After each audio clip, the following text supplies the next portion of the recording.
All right, we're back. Welcome to From a Southside Point of View. I'm here as always with Josh Nelson from Sox Machine. We're going to talk some Star Wars, and we have a brand new show with a familiar character, Andor, Cassian Andor. Josh, I'm psyched for this show. I was really anxious for it to come out. They postponed it. It comes out about a month later than it was supposed to.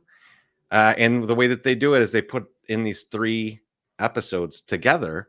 What did you think of the first 3 episodes? How they released it? Kind of, the delay, all of that. So it's Diego Luna, correct? He is Cassian Andor. That's correct. I really enjoy his work. I watched him in Narcos Mexico, which is a fantastic show on Netflix, and he does such a great job of these characters that teeter on the line of, in Narcos, he was a corrupted cop that grew a bunch of weed that becomes a cartel leader. So you follow that path, and here is Cassian Andor, and we discover Cassian at a place where he steals from the Empire, sells it on the black market, and what he's trying to do is find his sister. But we know in how his story ends is that he dies as one of the early rebel heroes in their campaign to defeat the Empire. And we're going to be learning about the middle ground here, his life journey through Andor. And I'm really stoked that he gets a chance to star in this type of series because, as I mentioned, I really like his work. And in the first 3 episodes, I'm really excited to see what he is going to present to Star Wars fans over a 24 episode, 2-season span. I will have to say, though, for the parents that are watching this, that if you are thinking Andor, it's a Star Wars show, this is great for my kids. Oh no, Cherizi, we really got ourselves an adult Star Wars show. Yeah. I mean, there's a lot of killing. There's a good amount of horniness. On that point, is that the first semi sex scene in Star Wars ever? Are you talking about the fact that they start the show in a brothel, or are you talking about the fact that Tim and Bix obviously hooked up in that scene? Okay. The latter. Yeah, I feel like it is. I feel like there's not like even like, Han and Leia kissing it's always interrupted, right? Mm-hmm. Or Han, even in Solo, where it's more of a, an obvious relationship. They someone interrupts and there's a kiss, but that's it. Although Lando's droid does infer that he has sex with it. So, I mean, that's maybe the closest we've had, which is weird that's the closest we've had. But to something you were talking about in that is that, like, I think you have to go into this series understanding there's not really a good guy. Right. I mean, I think when we get Mon Mothma in the show, now we've got kind of a more standard hero, right? Like where you're like, okay, this is a good person, and she's trying to do some really good things, right? We think right now. I mean, that's the way that we think about it. But like, Andor's not a good person, and in fact, they make a good showing of just like how selfish he is in this beginning, right? Like, I mean, it's all about him. Like, he's just using whoever he can use to get to his, try and find his sister and get to the next day. And he's got some people around him that are willing to help him out, obviously, but at the same time, he's not helping anybody, right? He's not being a helpful person in any part of this. This is a 5-year story of how a guy spirals to the point that he's like, I want to volunteer to go on this suicide mission to Scarif. Like, so that's kind of the mindset you have to have going into this. And then you could start to see it, and they start to give his backstory, and there's quite a bit going on. What did you think of the format of it? Doing the 3 episodes all at once? Yeah, this is where there's been a lot of discussion, right? Because people watch the first episode and it is jarring and just how it ends in the first episode, and then it makes a little bit more sense when you watch the second episode, and then the third episode is fantastic.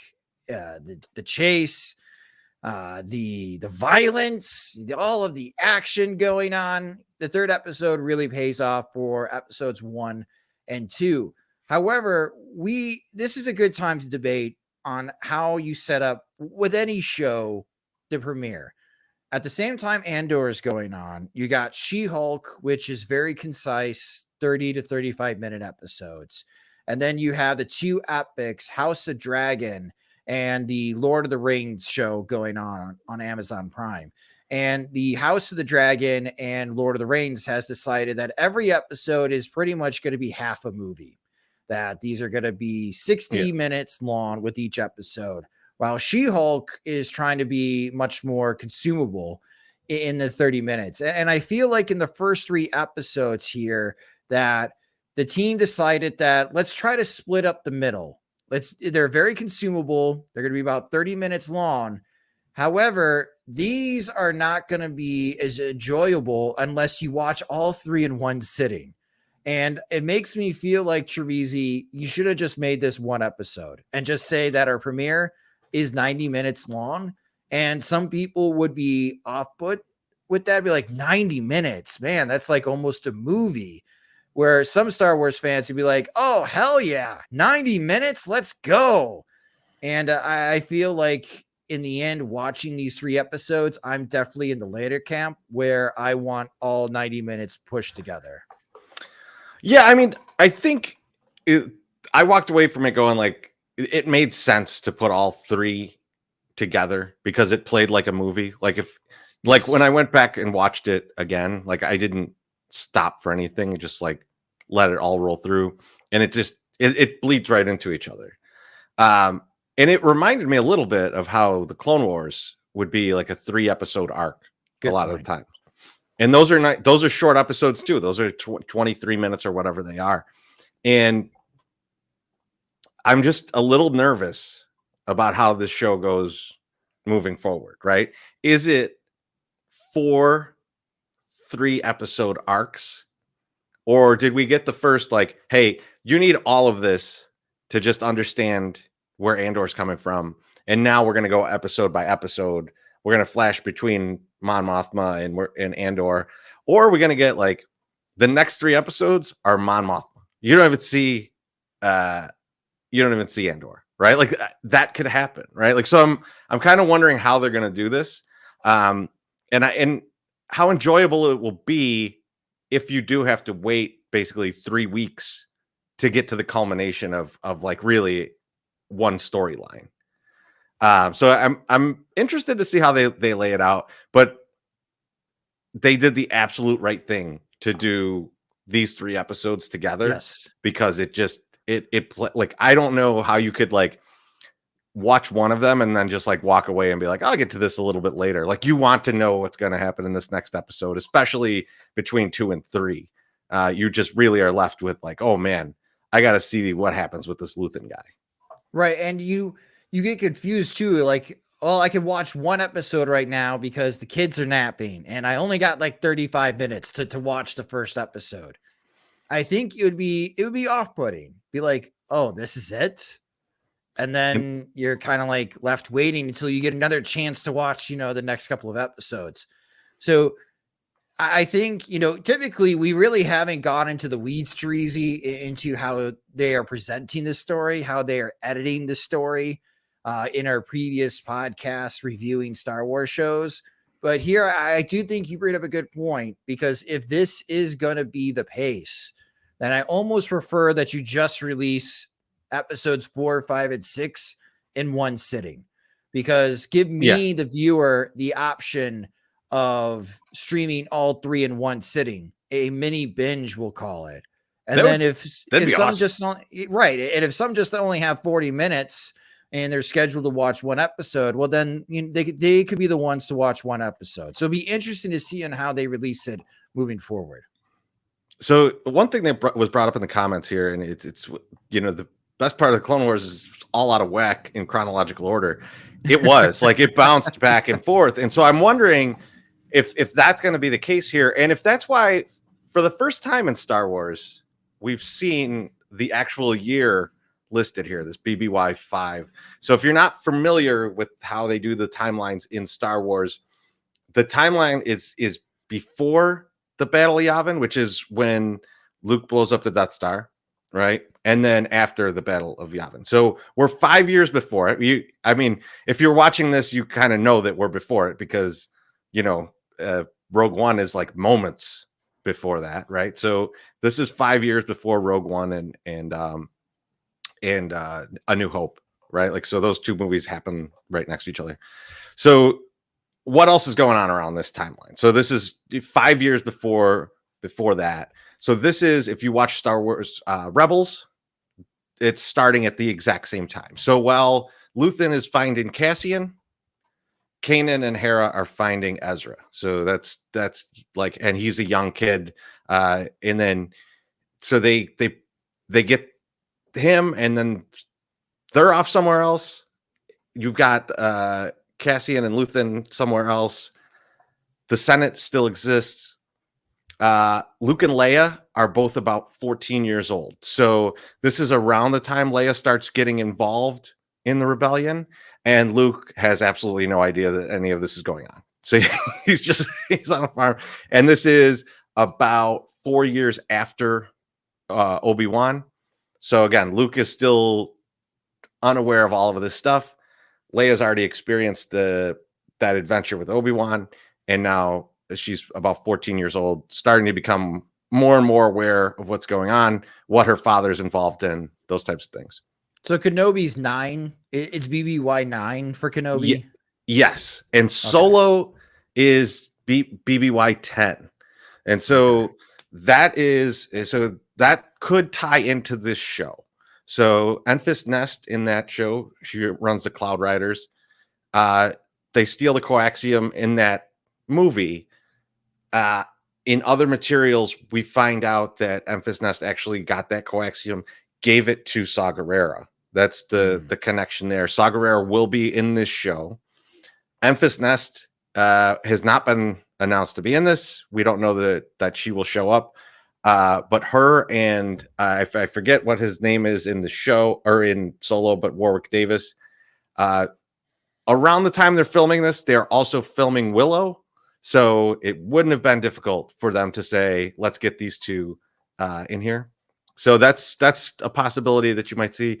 A possibility that I think a lot of people were looking for that becomes more unlikely with this timeline here is Jyn Erso. So Jyn Erso is about 16 at this time, but this is exactly around the time that her and Saw Gerrera split apart. Saw Gerrera leaves her behind because people are starting to find out that she is Galen Erso's daughter, and they want to use her like as a hostage. So this is around the time they split. So she's just off kind of doing whatever now. You're just fending for herself. So I don't think we'll see her, but these are all the kind of events that are going on at this time, the ages of people and things like that. So, and Cassian's fairly young still here. I think he's only like 26 or something at the very end of this series, really. So when Rogue One hits. So that's about the timeline that we're in. Josh, any questions about the timeline or like any thoughts about like what else could be going on around this time? You mentioned Jyn Erso. We're not expecting Felicity Jones, or was there any rumors that Felicity Jones was going to be in Andor?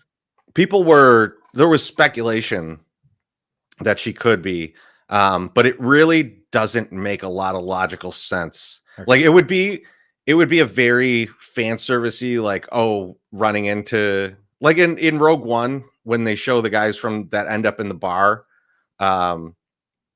with Luke and where they Ponda Baba, I think his name is, gets his arm cut off. Like those guys show up in Rogue One. Like you didn't need them. They were unimportant to that movie. It would be like that. And Tony Gilroy has been very very specific that he is not doing any fan service in the show. Like Okay. he wants nothing to do with that. If someone's in the show, they need to be in it for a reason. Now, so I think you could get some characters that would be like callbacks, right? Like we're obviously getting Saw Gerrera. Someone like Lux Bonteri could be in there, who was worked with has worked with Ahsoka, has worked with Death Watch, has worked with Saw Gerrera, and then was supposed to be going into the Republic Senate. I don't know if he ever did, but he could definitely be a figure in the kind of the Senate kind of side of things. So I think you might get some stuff like that. But yeah, I'm not expecting them to like force anything in, like, and go like, oh, wouldn't it be great if R2D2 strolled through right now? You know, like I don't think they're going to do anything like that.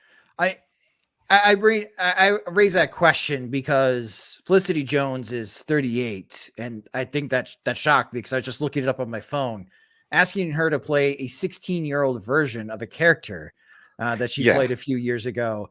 That is a stretch.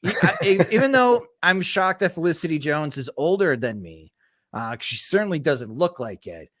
It's a stretch. Like, yeah, can we de-age you by like 22 years to play in this one episode? That would be a pretty expensive episode.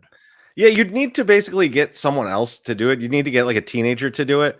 And then you'd need to specify who it is, right? So like that's why it becomes like just something that I don't expect will happen. And I think it's a good idea to use the time here and say this is 5 years before Battle of Yavin, so that nerds like me can go, oh, then she's not around with anybody. She's just kind of on her own at this point. She's probably in a prison.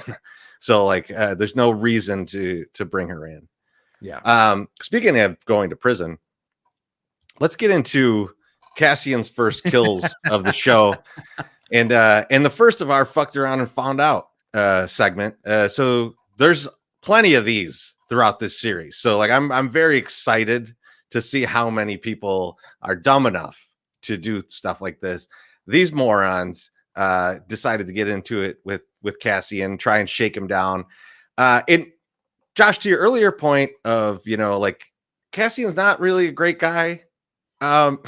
Cassian could have definitely just given these guys some credits and walked away from this whole situation. Instead, he murders both of them. So, I mean, like, I get it. You know, like you're giving the story and like you see it and you're like, hey, man, these guys were shaking him down. But at the same time, it's like he straight up murdered these dudes. so I mean, the one felt kind of accidental. Right. He was definitely looking to at least break that guy's nose. I don't think he was looking to shove it through his brain, but nevertheless, it happened. And then this dude, man, I kind of love that moment that he has where he's like, oh, you killed him. And then he like stops and he's like, all right, here's the story. Yep. You don't need to kill me. I'll give you this story scot-free. You know, it's on the house. What do you think about this? I was gonna ask you, do you think Cassian made the right decision murdering this guy in cold blood? You have to. Like when you're at the you sound like an expert in this. Well, when you think about like any movie that you could ever think of, or even just think about a situation in general, right? Like if you want to tell your story, right, mm-hmm. the way that you want to tell it, and that, you know, however you need no other witnesses. You need like those witnesses to not exist. So in this case, this guy can give this whole spiel to him and then turn around on him and say you know, like, we were just walking and then this guy did this, and they're in this like security bureau thing. So like this corporate security guild or whatever like it is. Like people are going to believe them over Cassian, who's like already has all these convictions on his belt. So like, yeah, he had to do this. Okay. Yeah, that makes sense. I'm just assuming that you're the subject matter expert of preventing or avoiding muggings and casting away the potential muggers. Now, see, honestly, if this is a situation in, hold on, let's back it up a second. This guy that is on the video right now, the second guy, he had to kill that guy. Yes, but it was because of what he did. like the optimal scenario for Andor would have just been to give these guys the credits that he had in his pocket and walk away from this whole situation unscathed. That would have been terrible for the show and for the viewer. So, like in that sense, he definitely had to do what he did. But I think that there's kind of they're showing you something about Cassian, right? Like Right. that he doesn't have a lot of regard for human life as much as like a normal person would. He's he's apt to fight. He's ready to fight with people if they're doing him wrong in any way. So I think that's kind of what you're starting to see here is like a lot has happened to this guy, and especially authority figures taking advantage of their position, things like that.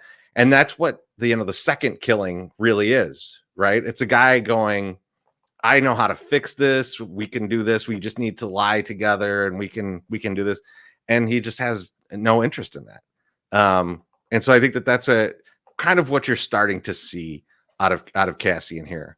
It kind of goes back to his roots though. And we could talk about that. I think is where something that interesting to me is this situation. What in the Lord of Flies is going on here? This is like a kid island with a mine, right? Like, so, Josh, when you watch this, what are you thinking about what's going on here? I mean, obviously there's been multiple different kind of versions of what we've gotten about this place already. So it seems like there's some kind of cover up or something, but what did you think looking at this scene from the outside? Where are the parents? Obviously. No, I thought it was interesting that so Castian's not his given name. It's Casa. Mm-hmm. And I wasn't really sure where this was going as far as the flashbacks. Like, it's cool that you're seeing Cassian. Obviously, in the first episode, it's very clear at the brothel that Cassian is searching for his sister. And you see them as kids. And that's how episode 1 is left, is that the sister's just there on the beach calling out for Casa, and he walks away from her. So we don't know if we do know, actually, scratch that. That's the last time that they see each other. Spoiler alert. And now Cassian's trying to find his long lost sister. And with the island here, this is a part of Star Wars lore that I don't have a lot of knowledge, Terezi. So I'm really sitting back and trying to absorb what exactly happened on this planet. Obviously, something terrible happened in that ship or in that facility that Casa walks into. But I also don't know why he's freaking out when he sees an image of himself and he is like destroying that control room. So this is the part of the show where there's some confusion with the flashbacks. It's more on me because I don't have a good foundation of what this planet is or what kind of tribe that Cassian was once a part of. So it's been a learning experience for me. But I've got some questions when I watch these flashbacks. So I think here is confusion is meant to be a part of this. And they do some things specifically to confuse us, right? First of all, speaking of where the parents are, I'm assuming the parents were minors. Okay. And something horrible happened because this whoever was doing the costuming did something very interesting here. And you could see kind of like this yellowish bit that Cassian has on here. And in the background, you could see similar kind of thrown together clothes almost. In the normal scenes, like in the present day, which is 5 BBY, the workers all have similar kind of garb. The guys that are going into the like big scrapyard are wearing like similar looking clothing. So I'm thinking these are their parents' clothes. The parents are long dead, I would assume, or well, at least a few years, however old Cassian's little sister is. But another thing, so there's a few other things where it's like, this is definitely meant to confuse. When Cassian's now mother, their adoptive mother, kidnapped mother. I don't know what we're gonna call her, but where the Andor comes from. Uh, when they get to the planet, it's about the same time. It's like there's not really any passage of time between them getting to the planet and what we're seeing in this scene. Uh, they're like, oh, whatever was toxic, it burned off, and then they call it like an uninhabitable planet later, like many years later. This reminds me of kind of like how Mandalore has been deemed by the Empire a place to not go. It's poison. It's all this, as in they did something there. Like, like we did something there. We don't want you to go find out. We don't want you to know that there's a bunch of kids running around because we killed all the adults, right? Like, so it feels like that. And then the other thing is, this is where like it's very confusing, and I've seen people like kind of trying to figure this out online.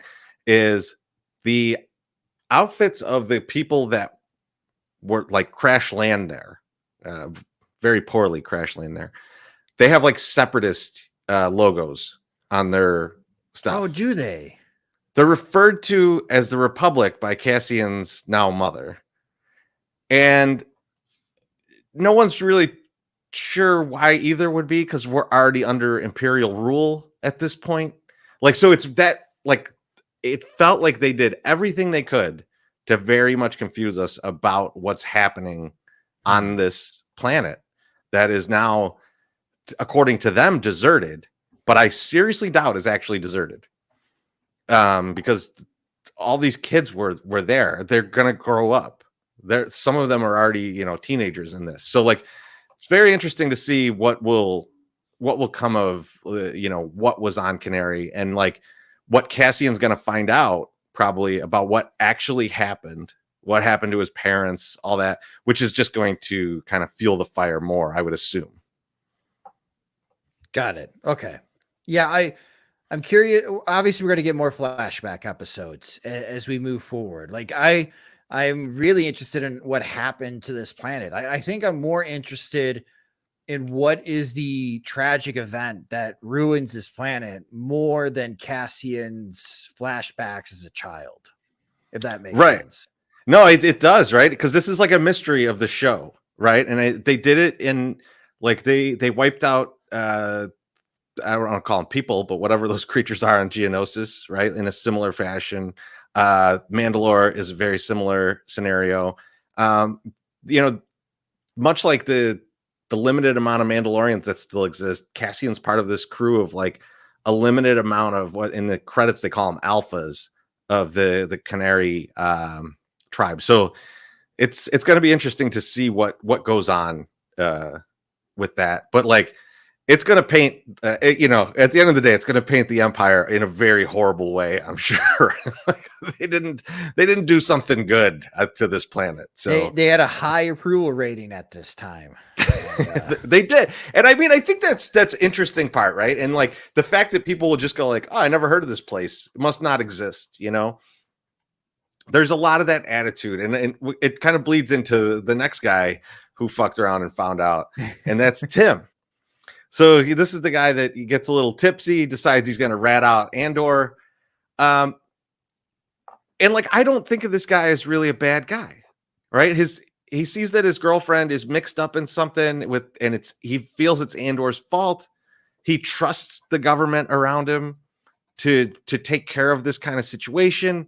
So he's like, you know what? I'm going to hand him over. They're definitely looking for this guy. He did something wrong. This is what you do in these situations. Well, yeah, if it were like a normal, kind of government police force, but it's the Empire, like, and they're just going to send out their bad contractors to do this job for them, right? They're not even going to take care of it. And, it ends up very badly for this guy. What did you think about this kind of arc of like a guy who's just seemingly trying to defend his girlfriend or, try and help out, but maybe over trusting what the Empire would do in the situation? It's very common for guys to start in a new relationship with someone that they really like, and maybe there's a hint of jealousy there. And if there's any way that you can get that guy out of her life, I will do so. So then she doesn't get into any trouble, that Andor doesn't drag her down a path that she may let her regret, or ends the relationship that I have with her. So I find it to be very believable in Tim's actions. And he seems very conflicted the entire time that he did this, because if she finds out, it's going to severely impact the relationship that he has. And the way that he goes out, man, that's when it's like, this is not going to be a typical Star Wars show. Yeah. And I think that's a good thing. I think Star Wars could definitely use some variety, especially going down more adult themes. Clear police brutality, as far as in that scene with Tim just getting shot when he shouldn't have been shot. He was unarmed. So it's a terrible way for Tim to go in this 3-episode arc. But I think if this is going to be a theme in this series, where we're going to be introduced to characters like Tim, but they only last 3 episodes. I wonder what other stories that we're going to learn from minor characters. But unfortunately for Tim, his story is definitely wrapped up. Yes. And it may be these little moments that plant the seeds of rebellion, where people view these minor characters and they see and how the Empire or the Empire's contractors hurts them or kills them. And it starts to get those people to begin thinking, these guys are not good. They don't care about me. And maybe there's another way. And that's what will make Andor a little bit fun, I think, moving forward, is if we get more characters like Tim that, with their unfortunate falls, that it does plant more seeds of rebellion for other characters in the show. Yeah, and I think it's interesting. Like it's almost like there's been characters in this show where you kind of feel like they're just the kind of people that just put their head down and don't want to think about it, right? Like I don't want to think about what's going on, and like they're just gonna push forward, right? That's a quote from Jyn Erso. If you don't look, yeah, because do you want to see their flags flying above you, and it's not a problem if you don't look up, right? Yes. Is that the yes, quote? that's Yeah, the quote. Yeah. yeah, and there's a bunch of that in this, right? There's a bunch of people that you've seen so far that are in that vein. One person that is not in that vein is Luthen. This is his best recruiting job since Will Hunting. He's so Luthen comes to buy the Starpath unit. Josh, do you think he even gives a crap about that Starpath unit? He doesn't. He's probably like, I got 10 of them in my ship right now. He clearly does not. Where Cassian is like, yeah, because this is worth thousands of credits. This will allow me to, have a nice vacation for 3 months. I can go off the grid and hopefully people forget me. But yeah, it's pretty clear that he's got zero interest in this Starpath unit, and that adds to the confusion. And I think it aggravates Cassian in what I think is an excellent scene with these two. And this is where things really pick up in Andor. And I'm also excited for the actor choice here. He's excellent. Well casted. Yeah. So I thought this entire scene was excellent. And then here come the people that just could not wait on top of the ceiling, and the action comes, and he's the spy expert. I like the always have an exit strategy, always cover your entrances. These are little tidbits that I think Cassian's going to learn, and us as the viewer will learn, and how the original rebel spies or infiltrators operated in the early years of the rebellion. Yeah, I think Luthen's going to be a very bad person. Like, I think he is going to represent the uprising against the Empire very well. But I think he's personally going to be not a very good guy. Because, you look at the way that this all went down, and he's obviously there scouting talent, right? Because he doesn't want to know really anything about the Starpath unit. He wants to know how Cassian got it, right? That's the more important thing to him. He's just testing out, Right. is this a guy like me? And That's a good point. then he's blowing everybody up, right? With no regard for anything. And it flashes you forward to in Rogue One, at the very beginning of Rogue One, when Cassian he has his escape route planned, but he also knows that the guy that's with him, who only has, one working arm at the time, is just going to slow him down, and he just shoots him. Right? Like, that's the kind of thing where it's like, this came from somewhere. And I think we're going to see Luthen kind of showing it to him, because when they have Cyril Karns at gunpoint, Luthen's like, hey, I'll kill him. He was very eager to kill Cyril. So, like, I think we're going to start to see, like, the training that goes into Cassian that leads him to do the stuff that you're seeing in Rogue One. And, like, even that he's trying to break himself of in Rogue One, when he's like, when he goes up to the top to go see where Galen Erso is, he's going out to shoot him, right? Like, he's going to kill him. That came from somewhere, right? Like, so I think that's going to be interesting how this guy and his Fields Medal influence Cassian in this show. Yeah, that's a really good point, Teresi, and that's what makes me excited about the show, because after the first 2 episodes, I was thinking, okay, but after the 3rd episode, oh yeah, we're riding. I can't wait. I can't wait for the next week. So yeah, I'm really excited about this character. Yeah, their escape is amazing. Like, I enjoyed all of that so much. Even stuff where I was like, I know exactly what's going to happen here. It was still awesome. Like, I still enjoyed it quite a bit. And that gets us to our last fucked around and found out. Cyril Karns. I hope he's got Indy.com profile set up, because he is going to be unemployed very soon. So, what's funny is, we talked about Cassian, right?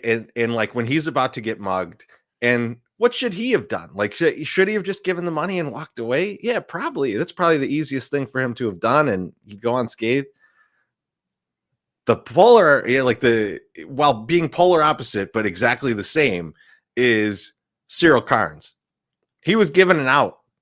Hey, don't investigate this. We don't want what's going to come with this investigation. Just leave it alone. Call it an accident.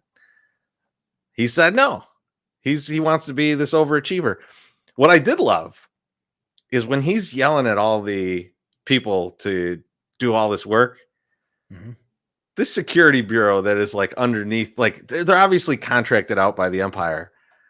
This is peak, like, guys who don't want to do their job. They're just, they're clocking in and out for the paycheck. They just really, they don't give a shit. They're just like the one guy, when he's like, hey, you're going to have to trace this down. And he's like, it's going to take me all night. Yeah. And he's like, you don't see that in, like, in when we see the Empire, because it's like, these are like soldiers, and like, they're, they're dedicated to this. These guys are like, dude, I got dinner plans, man. I got to get out of here. I don't want to be here. This is a 9 to 5. This job does not define me. Okay. I'm here. I see something weird. I write a report and I go home. That's what I do.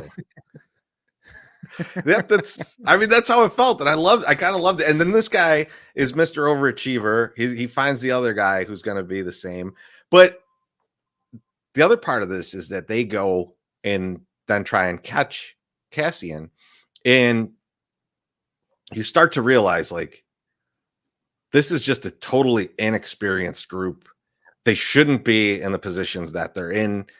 They shouldn't be going to these different planets and trying to handle these situations, because they're just leaving, like, a trail of dead behind them that is innocent people. Tim is the perfect example. The informant got murdered, right? Like, that's the only guy that died, like, from them. So, like, that's just a terrible job. And then like they all get blown up. They don't know what to do in the combat situations, despite it plays like Tony Gilroy and whoever else was writing this were like looking at the like these newspaper things about like these militias that are popping up in the country, and they're just like where like, and you see videos of them almost shooting each other in like these drills, you know, like this is that group, right? Like these guys are, they may have trained them, but they don't care. So they're just going there.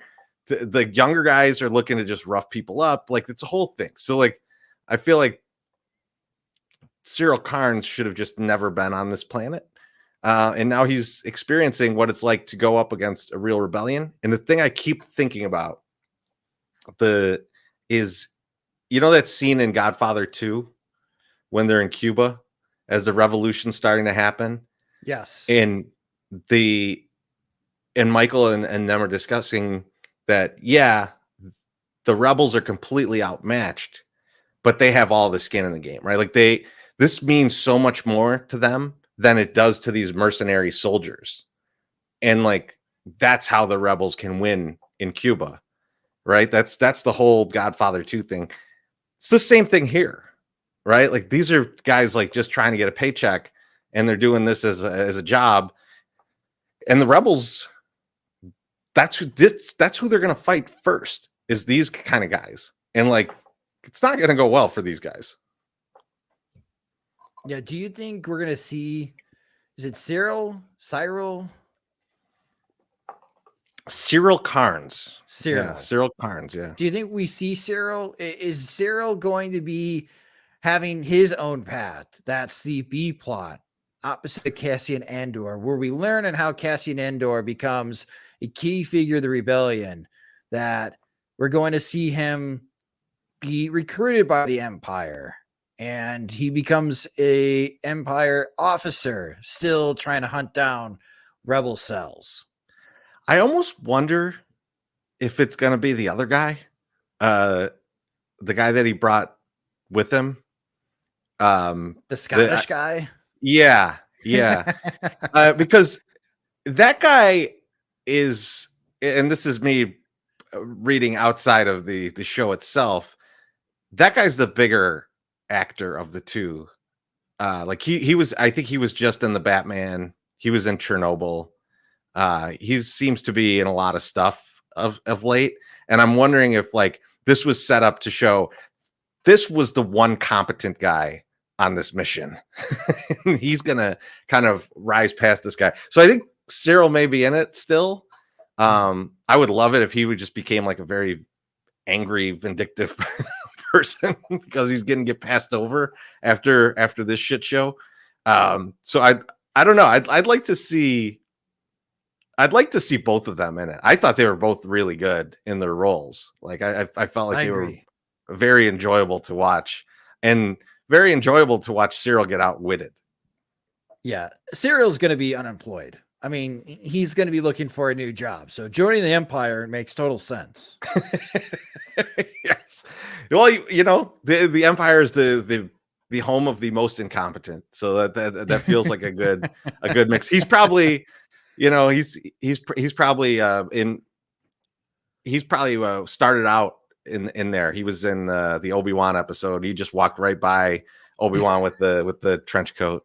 I also like the vibe I got from this guy, and maybe it's his look too, is like Kyle MacLachlan in Blue Velvet, where it's like, you need to stop investigating this. You don't know what you're getting into. Like, right. And like his faces towards the end is like when Kyle MacLachlan goes to that bar with Dennis Hopper. Like it's like, okay, he's realizing maybe he should have listened to his boss and just not done anything. Yep. Well, he's gonna get fired. Oh yes, he's either losing his job or at least a new position. Like he's gonna be making alterations to everybody's uniforms. That's gonna be his new job. He's the tailor. All right, Josh, we're at about 45 minutes here, so I want to just get into some final thoughts before we jump, and then, you know, probably in a very short while I'll get to some drinking outside the park. but what are your kind of final thoughts on this 3-episode arc and like where this is going? So for those that watched the first episode and thought this isn't very good, or I don't really understand where the show is going, you have to see all 3 episodes. The third episode I thought was excellent, and it's a good way to leave off and leave the viewers excited to see what's upcoming. But there is some uncertainty on just how this content is going to be delivered to us. Let's see if there's going to be some type of format change where we go into more, this is the episode. And it's kind of like the Mandalorian, that each episode has its place, rather than, okay, this episode doesn't make sense on its own. You have to watch the 2 that follow it. So that's what I'm going to be curious about moving forward. But I think this is a good start. It's got some good action in it. There's some good acting. So I'm hopeful that this is going to be a good series here, because I think there's a lot of people, maybe not as big of Star Wars fans as clearly you and I, Terezi, or those that listen and watch this show are big Star Wars fans. We consume all Star Wars content. But for this particular show, there's always been a lot of people asking, why are you doing a show about Cassian Andor? And hopefully in the upcoming episodes, we get a very clear answer why his story is very important to tell. Yeah, from my side, I'm with you on how are they going to kind of break up these episodes. I'm also interested in like what his role in the rebellion is going to be, what he and Luthen are to the rebellion, right? Like there could be that like, oh, there's just this group now that is the rebels and they're just a part of it and they're going to go to this rebel base and something. I kind of feel like it's not that organized yet. And that like Luthen may just be like a mercenary in the rebel army, right? Like not maybe mercenary, maybe the wrong word, because he's not doing it for money, but more so he's, someone they call in to go take care of a dirty job, right? And I think that if that's the case, that could be very interesting. And that's how you can start to bring in the other characters that will tie you back to the senators that are going to be in this, right? Like, so Bail Organa, Mon Mothma, and all that, they're going to be in this. We've yet to see how they're going to contribute to this. So it's going to be interesting to see how they tie that together. But I would love it if it was just like A-Team style and they just had a different mission every episode. They just went and took it out. Fun. That'd be enjoyable to watch. I kind of doubt that that's how they're going to do it, but this is going to bounce around a lot, I'd assume, because they're going to I believe they're going to cover, I want to say, are they going to cover 4 years in this? Yes. Like, because I think the last season so there's only 2 seasons of this, I believe. Right. And the second season has to go right up to the end. So we'll see how this all goes. I can't remember if this season that was just 1 year and then the next one's 4 years or what, but they're going to have to bounce around. They're going to have to show a lot of character development to get him from where he's at right now, where he's not so much concerned with the rebellion as much as he just hates the Empire, to like the soldier of the rebellion. I'm interested to see how they do it. I hope I don't have to wait like 3 weeks for the culmination of every episode for real. So we'll see how they do that. Yes. Any other thoughts, Josh, on this show before we jump? Not really. Just excited to see what will be happening next week. And just as far as streaming, there's a lot going on. Again, you have Game of Thrones, you have Lord of the Rings, you have She-Hulk, and now you got Andor. I mean, you got everything, right? As far as the big four: Marvel, Star Wars, Lord of the Rings, Game of Thrones. There's a lot going on right now, and I think this is a good time for Andor to be thrown into the mix, because some of those shows will be completing their first seasons pretty soon. But I'm excited to see what episode 4 has to bring us.